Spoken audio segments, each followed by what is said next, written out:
네, 여러분 반갑습니다. 주 안에서 우리는 형제자매, 그리고 가족, 그리고 교회입니다. 그래서 여러분 모두를 환영하고 그리고 사랑하고 축복합니다. 오늘 저는 기쁨이라는 제목으로, 좀 더 정확하게 말하면 기쁨의 종류라는 제목으로 말씀을 드리겠습니다. 사람이라면 누구나 다 기쁘게 살고 싶어 합니다. 아마 외가 없으리라고 생각합니다. 기쁨은 다른 말로 하면 웃음이고 그리고 행복입니다. 그래서 기쁨을 가진 사람에게는 두 가지 특징이 있습니다. 안으로는요, 자기 마음속으로는 행복해합니다. 그리고 밖으로는 그 웃음으로 그러한 행복이 표현되어지는 것입니다. 하나님께서는 우리 모두가 기쁘게 웃고 행복하게 살기를 바라신다고 믿습니다. 그러니 여러분, 우리 기뻐하고 웃으면서 정말로 행복하게 사시는 우리가 되어지기를 바랍니다. 그렇지만 사람마다 무엇이 그 사람의 기쁨의 원천이냐 하는 것은 다 다릅니다. 똑같은 일을 가지고 어떤 사람은 무척 기뻐하는데, 똑같은 일을 가지고 어떤 사람은 덤덤하고 또 어떤 사람은 슬프기까지 하는 경우도 있습니다. 그것은 그 기준이 다 다르기 때문입니다. 어떤 사람은 개인의 그 성취에서 행복을 찾습니다. 그래서 이런 사람들은 일이 중요하고 또 그만큼 노력을 열심히 합니다. 그리고 어떤 사람은 가정 안에서 행복을 찾습니다. 그래서 자기와 가장 가까운 사람들을 소중하게 여기고 챙기고 그 작은 공동체 안에서 행복해합니다. 그리고 어떤 사람은 조금 더 크게 나아가서 여러 사회단체나 또 교회 안에서 행복을 찾습니다. 이런 사람들에게는 다른 사람과 더불어서 연대하는 것이 중요하고 그리고 봉사를 더욱 소중하게 여깁니다. 이러한 것들은 모두 다 중요한 것이고, 그리고 우리에게 기쁨과 행복과 웃음을 가져다 주는 것들입니다. 그래서 이런 모든 것들이 다 잘되고 그리고 더 큰 웃음이 우리 가운데서 항상 울려 퍼질 수 있다면 더욱더 좋겠습니다. 우리가 읽은 오늘 성경에 보면은 여러 가지 그 기쁨의 종류들이 나오고 있습니다. 그 순서대로 제자 공동체의 기쁨, 그리고 하늘 공동체의 기쁨, 그리고 성령 공동체의 기쁨이라는 그 내용으로 좀 살펴보고자 합니다. 첫 번째로 볼 것은 제자들의 기쁨입니다. 이것은 다른 말로 하면 사역의 기쁨입니다. 제자 공동체의 기쁨이라는 것은 함께 사역하는 중에서 얻어지는 기쁨입니다. 그리고 특별히 그 사역의 열매가 있었을 때 더욱더 큰 기쁨이 되는 것입니다. 여기 성경에 보면은 제자들이 예수님의 이름으로 복음을 전했습니다. 그랬더니 그 예수의 이름 앞에 귀신들이 쫓겨나가는 것을 보고 너무나 흥분돼가지고 그 결과를 가지고 예수님 앞에 이제 보고를 하였지요. 우리가 예수님의 이름으로 이렇게 명령하고 하니까 귀신들도 복종했습니다. 그러면서 얼마나 좋아했는지 모릅니다. 지난 주 중에 제가 이 주일에 대해서 생각을 해보니까 굉장히 좀 뜻깊은 주일이었다 하는 생각이 듭니다. 제가 소명교회 이렇게 지내보면서 한 주일날 어떤 특별한 행사도 없는데 어른 5명, 아이 5명에서 10명이 새로운 날이 없었어요. 어떤 사람은 그래서 장소가 중요하다라고 말을 하더군요. 그렇지만 사실 장소도 중요하지만 이게 뭐가 중요하냐면, 제가 보면은 그 평소에 또 사랑을 실천하는 사람들을 통하여서 이렇게 오게 된 사람들이 많았어요. 그리고 또 스트라라는 곳에 오면서 새로 접촉하게 되는 사람들도 그 중에는 있었고, 그리고 이 코로나 사태로 인해서 우리가 새로 그 영상 예배 뭐 올리고 막 했던 그런 것들을 보고서 찾아오신 그런 분들도 있었다는 것. 이것은 우리가 복음을 위해서 무엇이라도 가만히 있지 않고 노력하고 하다 보면은 하나님께서 그 열매들을 거둘 수 있게 도와주신다 하는 생각을 하게 됐습니다. 여러분, 그 모든 분들이 다 정착하여서 하나님을 믿고 잘 섬기면 좋겠지만 그렇지 않을 수도 있습니다. 왜 그런가 하니 믿음의 여행이라는 것은 자기들에게 맞는 교회를 찾는 것이고, 그리고 그곳에서 하나님을 최상으로 섬길 수 있는 기회들을 우리가 찾는 것이기 때문에, 이곳에서 그런 것을 못 찾는 사람들은 또 다른 곳에서 찾을 수도 있고, 이곳에서 믿음의 그 성장을 하지 못하는 사람들이 또 다른 곳에서 할 수도 있는 거니까, 우리는 일정한 자유로움을 가지고 하나님께서 우리 교회에 더해 주신 분들을 사랑하고, 그리고 그분들과 더불어 하나의 공동체를 이루어가면 되는 것입니다. 이 교회라는 곳이 수고하는 그것으로 인하여서 기쁠 수 있다는 것, 이것은 대단한 한 역설이라고 저는 생각을 합니다. 왜 그런가 하니 보통 사람들 일하는 거 다 싫어하거든요. 그리고 힘들고 고생하잖아요. 다 피하려고 해. 그런데 기독교 안에는 이상하게 역설이 많이 있습니다. 그럼에도 불구하고, 그리 아니하실지라도, 보이지 않아도, 들을 수 없어도, 감히 바랄 수도 없고 도저히 회복할 가망도 없어도, 어떤 때는 불가능해 보여도 그런 모든 상황들을 극복해 나가면서 꿈꾸게 하시는 하나님, 그리고 희망을 주시는 하나님과 더불어서 이 신앙생활하고 또 생활하는 데서 기쁨을 찾을 수 있다는 것, 놀라운 은혜인 것입니다. 왜 그런가 하니 믿음이라는 것 자체가 그러한 특징을 갖고 있어요. 그래서 히브리서 11장 1절에 보면은 믿음은 바라는 것들의 실상이요 보지 못하는 것들의 증거라고 이야기하지 않았습니까? 사실 여러분 이 말씀을 자주 들었겠지만 이것의 의미를 한번 가만히 생각해 보세요. 바라는 것은 뭐죠? 아직 이루어지지 않은 거잖아요. 그런데 그게 뭐예요? 실상이에요. 실제로 이루어진 거예요. 보지 못한 것들은 아직 내가 보지도 못한 거잖아요. 그런데 그것이 나에게 너무나 확실한 증거로 나에게 말하는 거예요. 나에게 다가오는 거예요. 그런데 이것을 가능하게 하는 것은 바로 믿음이라는 겁니다. 그래서 우리는 믿음이라는 것은 보이지 않는 것도 보는 것이고, 또 바랄 수도 없는 것도 바라보면서 그것을 미래에 단지 이루어질 어떤 가능성이 아니고 하나님께서 확실하게 그렇게 주실 것으로 믿는, 그리고 그 믿음 안에서 행동하는, 이것이 그 신앙인들이 가지고 있는 믿음의 힘인 것입니다. 여러분, 하나님께 쓰임받는 기쁨이라는 것은 참으로 큰 것입니다.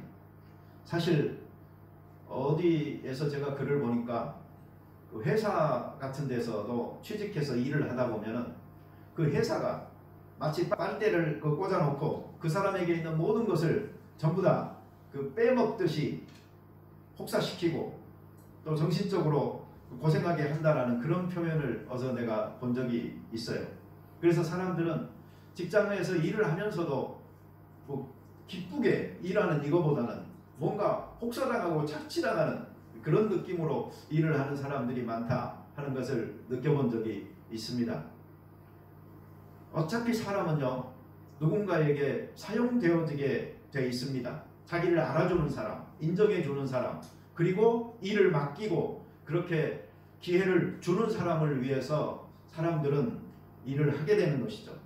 그런데 사람에게가 아니고 하나님께 쓰임을 받는다, 하나님께서 나를 사용하신다, 이것은 너무나 위대한 것입니다. 여러분, 근데 하나님께서는 완벽하게 준비된 사람, 지금까지 어떤 훌륭한 실적을 보여주신 사람을 그렇게 쓰시기 원하실까요? 그렇지 않아요.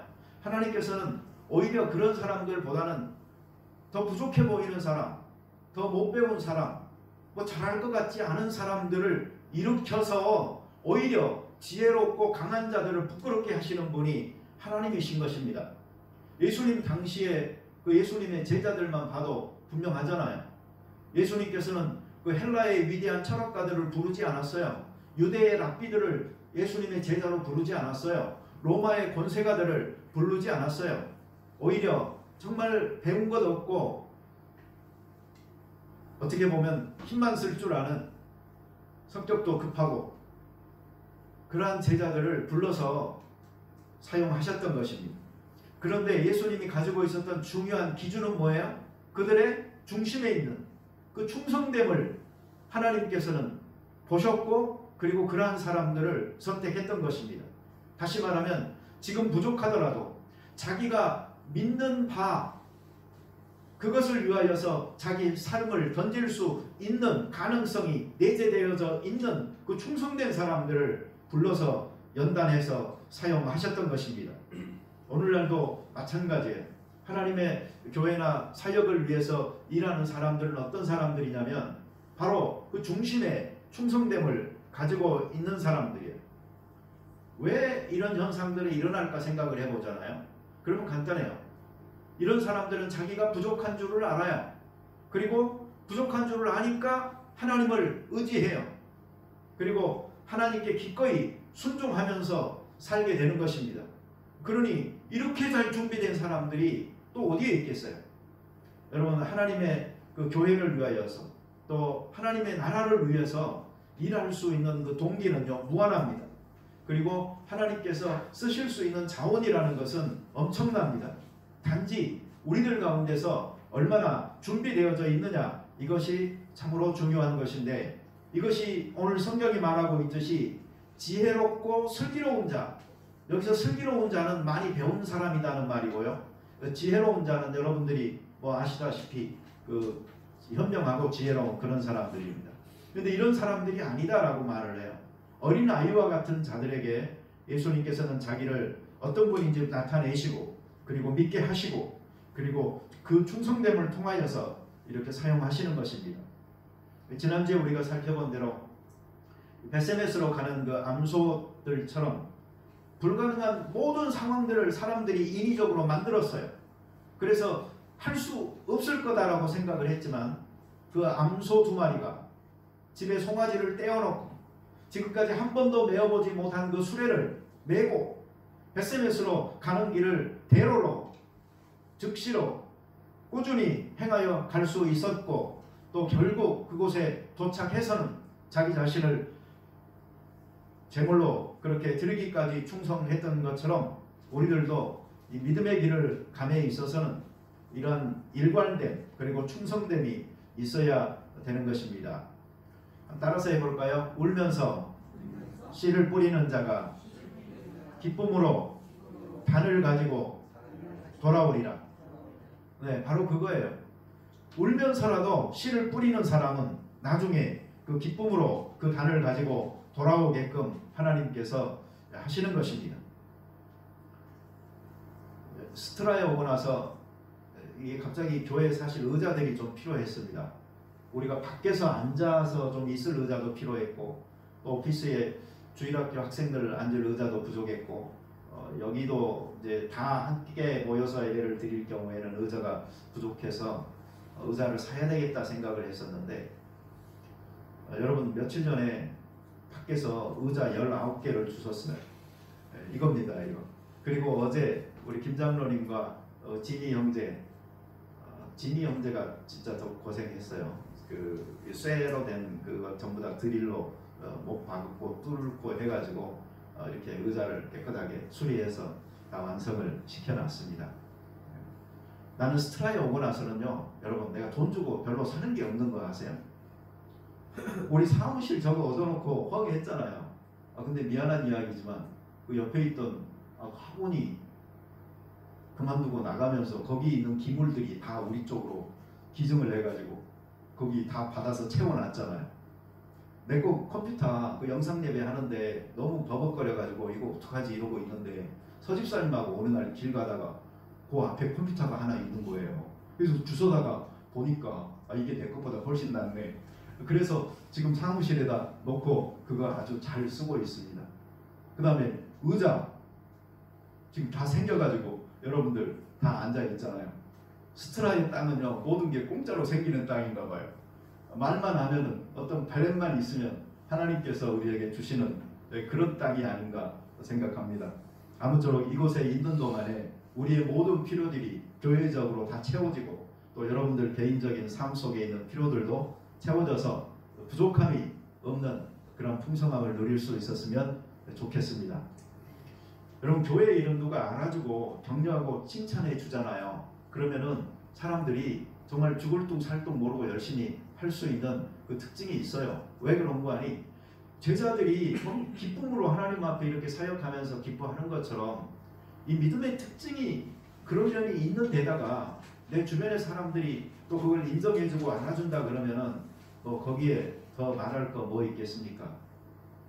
어제 그 지미 형제도 그러잖아요. 처음에는 아이 뭐 내가 수고하는 거 하나님만 알아주시면 됩니다. 이제 그러길래 난 정말 끝까지 그런 줄 알았거든요. 근데 이제 한 뭐 6시 되고 막 이제 그때까지 이제 일하고 나서는 나 이렇게 일한 거 목사님 광고해 주셔야 됩니다. 그래서 아니 조금 전에 이야기하고 틀리지 않냐고 그러니까 아니 그래도 사람도 알아주고 그래야지 이게 더 힘이 나고 하나님도 더 알아준다고. 아마 그게 사람 같아요. 그러니까요. 봉사하고 충성하고 하는 사람들 물론 하나님이 다 기뻐하게 알아주시지만 또 우리 주변에 있는 사람들도 그걸 인정하고 서로 격려해줘서 한다면 정말로 좋을 것 같습니다. 어제 제가 기도회 하면서 이야기했잖아요. 내가 영상예배 처음 시작할 때는 프로그램 몇 개를 막 배워야 되고 해가지고 여기서 일주일에 2, 3일을 자고 막 이랬었는데 그 뒤로 이제 그럴 필요가 없어져가지고 잠을 안 자고 있는데 그 민정 집사님이 전기 담요를 갖다 주니까 어떻게 해요? 그날 자야지. 그래가지고 오랜만에 그날 교회에서 한 번 또 잤던 적이 있어요. 뭔가 기쁜 거예요. 아, 내가 그 이렇게 사랑을 받고 있구나, 챙겨주는구나 그러잖아요. 그러면 더 거기에 그 매진하게 되어져 있는 일이 교회의 일 같아요. 동기가 하나님을 위해서인데 사람들까지도 서로가 격려하다 보잖아요. 그러면 정말로 큰 기쁨이 되는 것입니다. 그 18절에 보면 예수님께서 이런 말합니다. 사탄이 하늘로부터 번개같이 떨어지는 것을 내가 보았노라. 그리고 19절에 너희에게 뱀과 정갈을 밟으며 원수의 모든 능력을 제어할 권능을 주었으니 너희를 해칠 자가 결코 없으리라. 네, 여러분 이것은 주의 일을 하는 사람들이 이런 기적적인 체험들을 하게 될 것이다 라는 말입니다. 그러니 복음을 전하는 일에 하나님 나라를 확장하고 선포하는 일에 두려움 없이 임하라 라는 그러한 격려인 것입니다. 여러분 그렇다고 해서 억지로 막대기 들고 겨울잠 자고 있는 뱀들 이렇게 찾아다닐 필요 없습니다. 뭐 정갈 밭으로 가서 고를 필요도 없습니다.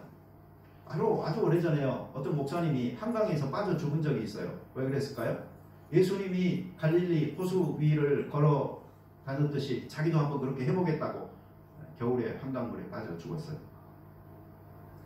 그러니까 그런 어리석은 그 행동을 우리도 하면서 그것이 주의 능력이라고 하나님을 시험하지 말고 복음 전하는 일에 하나님께서는 정말 기적적인 돌봄으로 우리들에게 함께 하신다.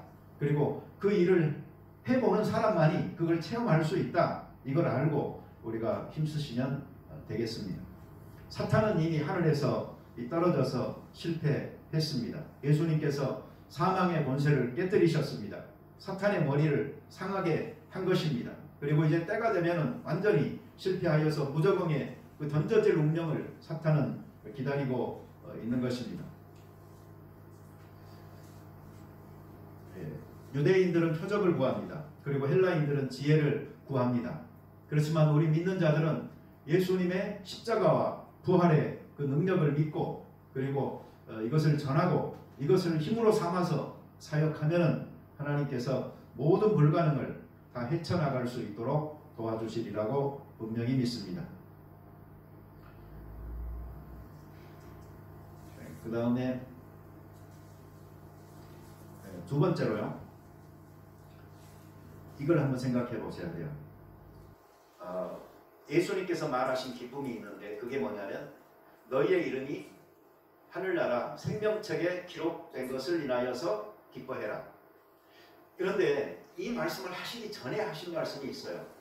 무엇인가 하니? 야, 귀신들이 너희에게 항복하는 것으로 기뻐하지 말아라 그랬어요. 제자들은 그걸로 인해서 막 기뻐하고 있는데 예수님께서는 야, 귀신들이 니네한테 그 복종한다고 해서 그거 기뻐하지 말아라. 그리고서 하늘나라에 너희 이름이 기록된 것을 기뻐해라 이러셨거든요. 자, 근데 바로 이 부분이에요.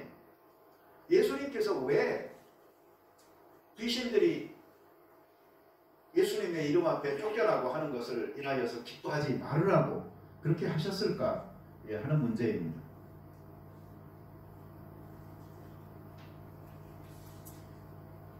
믿음을 가졌으면 믿음의 역사가 나타나야죠. 그리고 그것을 경험하는 그 기쁨이 참으로 크잖아요. 그런데 예수님은 여기에서 그 잘못될 가능성이 참으로 많다 하는 것을 알고 있었던 겁니다.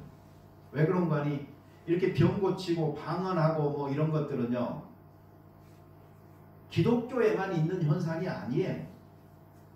다른 종교에도 이런 현상은 있어요. 다시 말하면 그 모든 것들이 다 하나님께서 하시는 일은 아니라는 겁니다. 그러니 병 고쳤다, 귀신이 쫓겨났다, 뭐 그래가지고 그것만 쫓다가 하나님을 놓쳐버릴 수가 있는 겁니다. 그러니 우리는 분명히 그것이 하나님께서 일하시는 방법이고 또 기적이고 표적이지만 그것으로 인하여서 우리가 함몰되지 않도록 노력해야 될 필요가 분명히 있는 것입니다. 이방 종교에서 이 말하는 기쁨이라는 것은 뭐 술이든 춤이든 자주 그 육신의 어떤 그 흥분과 희열, 그리고 자기 만족, 또 성적인 문제들로 이렇게 동반하는 경우, 그래서 황홀동에 빠지는 자기 상실의 어떤 상태, 이렇게 인도하는 경우가 참으로 많습니다. 그렇지만 성경에서는 이 하나님께서, 오직 하나님만이 그 참 기쁨의 온천이라고 말을 하고, 그리고 크리스찬이 누리는 기쁨은 분명히 도덕적인 그 정직함과 밀접하게 연관되어져 있습니다. 그래서 경건한 삶이 소중하고 성령의 사역과 이 천국과 연결되어진 이러한 기쁨인 것입니다. 그러니 여러분, 우리가 기독교 안에서 추구하는 어떤 기쁨이라는 것이 귀신을 쫓아내는 기쁨, 뭐 병을 고치는 기쁨, 이런 것에 너무 함몰되지 않도록 우리가 균형을 잘 잡을 필요가 있는 것입니다. 예수님께서는 그것이 오용될 수가 있고, 그래서 사람이 교만해질 수가 있고, 또 그걸 본 사람은 추종할 수가 있고, 그래서 자기 영광을 누릴 수 있는 위험이 있다는 것을 알고 계셨고, 바로 그런 사람들 가운데서 거짓 선지자들이 많이 일어날 것을 알고 계셨어요.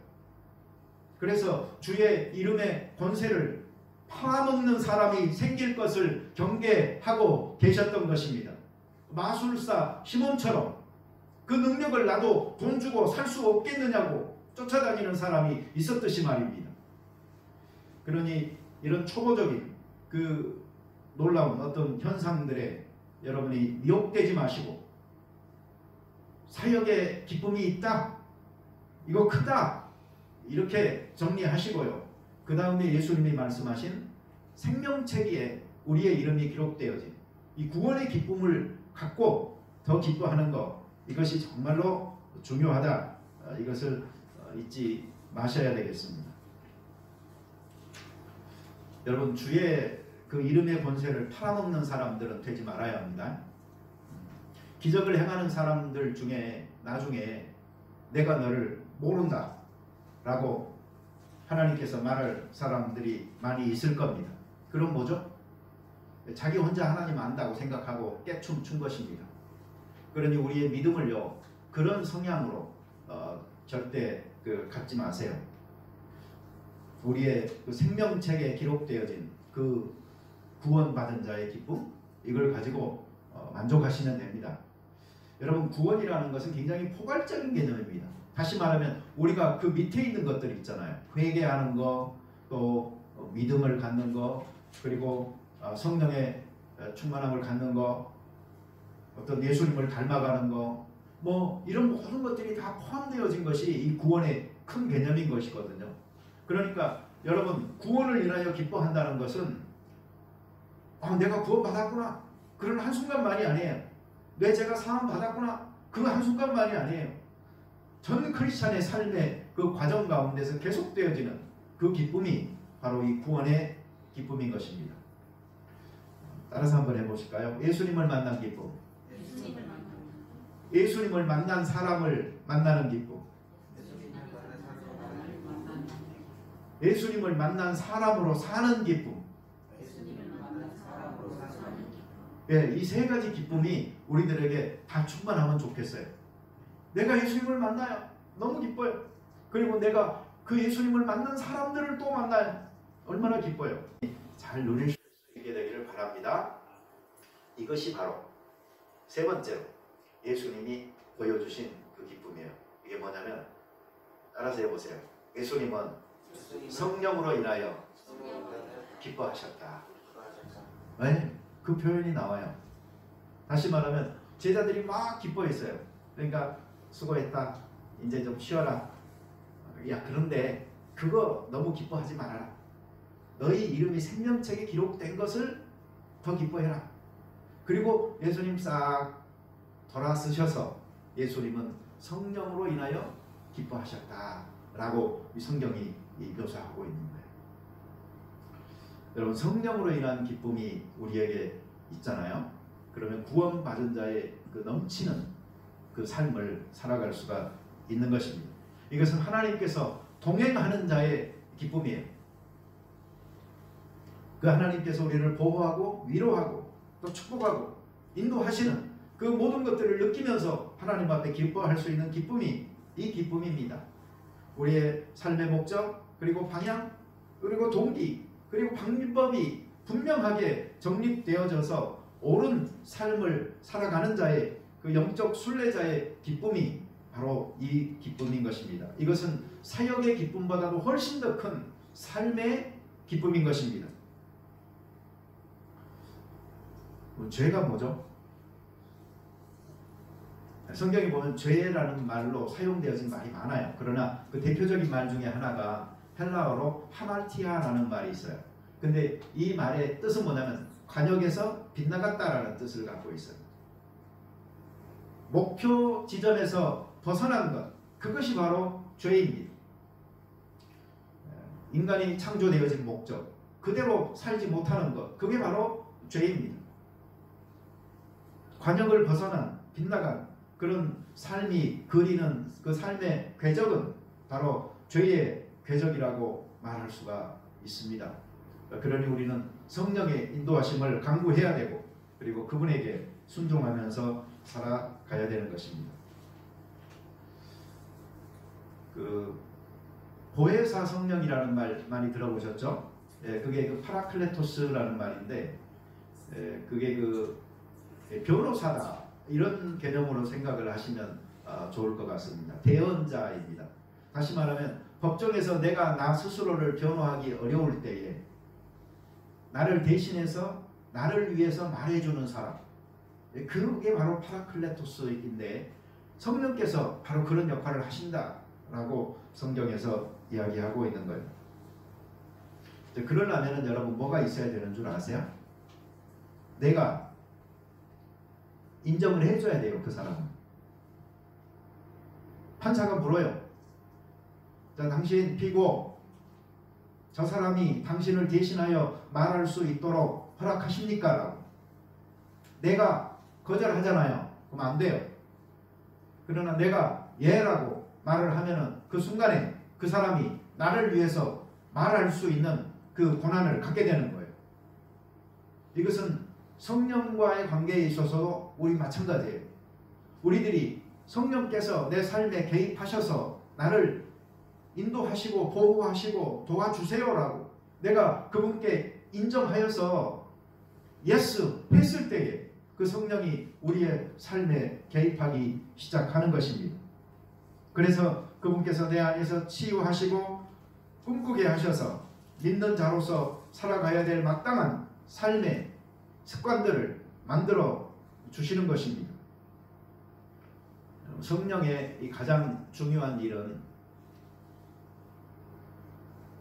예수님에 대해서 깨달을 수 있도록 도와주신다. 이것이 그 성령이 하시는 가장 위대한 일입니다. 그러니까 내가 예수님에 대해서 잘 모르겠다. 또 안 믿어진다. 뭐 그런 사람들은요. 머리만 막 싸매고 깨달으려고 하면 절대 못 알아요. 왜 그런가 하니 신앙이라는 것은 머리의 문제가 아니에요. 뭐의 문제일까요? 마음의 문제예요.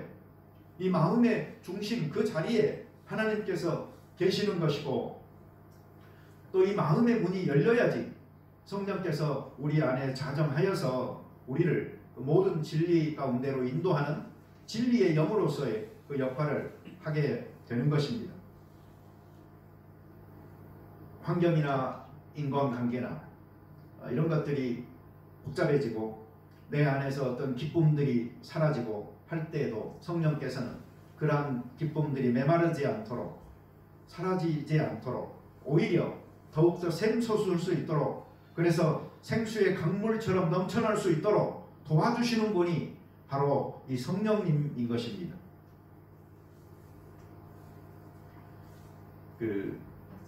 오랫동안 예수 믿은 사람들의 특징 중에 하나가 뭔 줄 아세요?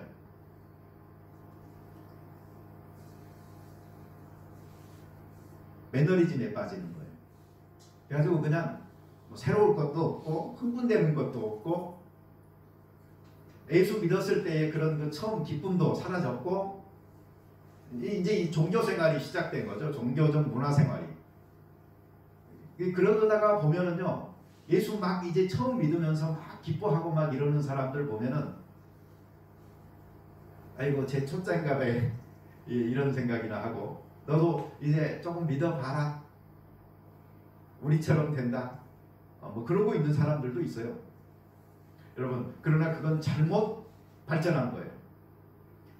왜냐하면 성령께서 우리와 함께 하시는 여행이라는 것은 어느 단계에서 멈추는 게 아니거든요. 계속 성장하게 만드시고 계속 더 풍성한 하나님의 영광을 알고 누릴 수 있도록 만들어 주시는데 내가 지금 그 공급함을 못 받고 있다. 내가 못 자라고 있다라는 것이지 어느 정도 자라버렸기 때문에 이제는 잘할 게 없다. 신앙의 세계에 그런 건 없습니다. 그러니 이제 믿어서 큰 기쁨 가지고 막 있는 사람들도요. 오래 믿어서 매너리즘에 빠져버린 사람들 보면서 나도 언제 저렇게 될까 걱정하거나 두려워하지 마세요. 단지 한 가지 조건만 여러분이 충족시키잖아요. 그러면 그 기쁨의 소망의 신앙생활을 끝까지 유지될 수 있습니다.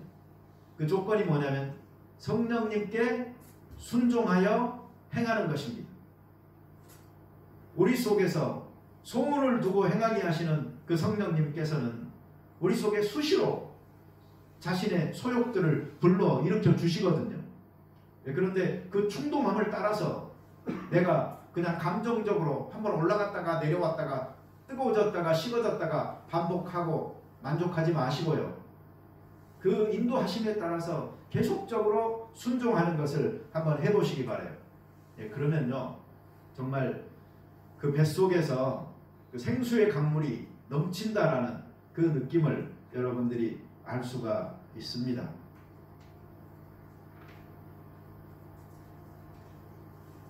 그 예수님께서도 세례 받으실 때 하늘의 문이 열리고 성령이 비둘기처럼 예수님에 임하였다라는 그 표현이 있습니다. 여러분 세례 받으셨지요 다. 그때 임한 그 성령 어디에 있습니까? 그때 왔다가 지금은 어디로 떠나버린 겁니까? 아닙니다.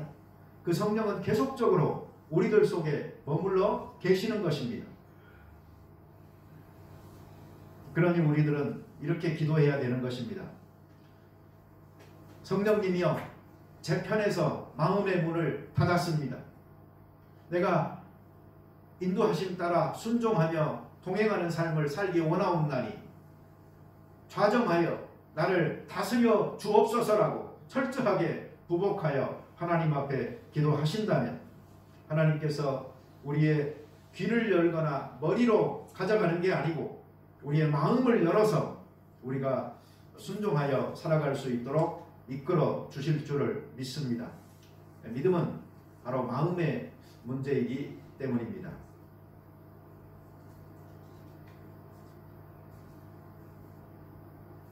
정리하면 이렇게 말씀드릴 수가 있습니다. 이 세상에는 슬픔도 많고요. 또 현혹하는 가짜 기쁨들도 참으로 많이 있습니다. 이런 것들 앞에 눈이 가려지고 귀가 멀어서 정말 하나님께서 우리에게 원하시는 그 기쁨, 누릴 수 있는 그 삶의 초청을 듣지 못하고 또 무시하고 고집대로 살아가는 그런 일이 없기를 바랍니다. 어려움과 실패나 좌절이나 절망이나 이별이나 죽음이나 병들고 상처받는 것들로 인한 슬픔이 참으로 이 큰 세상에서 우리 믿는 자들은 권능을 가지고 말할 수 있어야 됩니다. 나사렛 예수의 이름으로 이 모든 연약함들은 떠날지어다라고, 그리고 떠나갔다라고 선포할 수 있어야 됩니다. 그래서 하나님의 권능이 나타나는 그러한 기쁨을 누리는 삶이 열리고, 그리고 천국 백성으로서의 이 삶의 기쁨을 우리가 누릴 수 있어야 되겠고, 그리고 성령님과 동행하는 그 기쁨이 우리에게 또한 있어야 되겠습니다. 제가 지금까지 말한 것을 그림으로 그려보면요, 그냥 이런 것 같습니다. 제자들이 막 기뻐하던 것은요, 이 지상에서의 기쁨 같아요. 그런데 그것에서 벗어나서요, 어디로 가야 돼요? 하늘나라로 가야 돼요. 그래서 그 천국의 그림을 그려보세요. 내가 구원받은 자로서 누리는 그 삶의 큰 기쁨을, 생명책에 우리의 이름이 기록되어져 있는 것을. 그래서 그 하늘나라의 기쁨으로 충일하게 되어져서요, 다시 어디로 내려와야 돼요? 다시 땅으로 또 내려와야 돼요. 그래서 이 땅에서 사는 동안은 그 하늘의 큰 기쁨을 이 지상에서 머금고, 그리고 성령님과 동행하면서 성령으로 인하여 기뻐하는 그 삶을 살아갈 때에 이 크리스찬들이 가짜 기쁨으로부터 헤어날 수 있다, 이렇게 믿습니다. 그래서 여러분들의 그 기쁨은 어느 누구도 뺏어갈 수 없는 그 천국의 큰 기쁨, 큰 평안, 그것을 단지 천국에서 누릴 것으로만 생각하는 것이 아니고 이 지상에서도 끌어당겨서 미리 누리고 행복해하고 웃는 여러분들이 다 되시기를 바랍니다. 같이 기도드리겠습니다. 하나님 아버지, 감사합니다. 우리에게 믿음 주셔서 감사합니다. 이 믿음의 큰 권능을 가지고 우리 살아갑니다. 귀신을 내어 쫓는 능력이 있도록 도와 주시옵소서. 모든 연약함들이 나사렛 예수의 이름으로 물러가게 하여 주시옵소서. 하나님, 또한 우리의 이름이 천국에 기록되어진 것을 인하여 기뻐하게 하셔서 이 구원받은 자의 큰 기쁨이 우리 삶의 전 영역에서 넘쳐날 수 있게 도와 주시옵소서. 정말 성령으로 인하여 기뻐하신 예수님의 그 모습을 우리도 본받아 삶의 발자국을 성령님과 동행하는 순종의 삶을 살아감으로 하나님을 기쁘게 하고, 또 그 안에서 우리도 기뻐할 수 있는 자들 되게 도와 주시옵소서. 그래서 지상에서의 여행이 바로 천국에서의 여행과 같이 행복하게 하시고, 또 이 지상에서의 삶의 어려움들을 다 극복하고서 마지막에 승리하는 귀한 복음의 일꾼들, 승리자들 되게 도와 주옵소서. 예수님의 이름으로 기도드립니다. 아멘.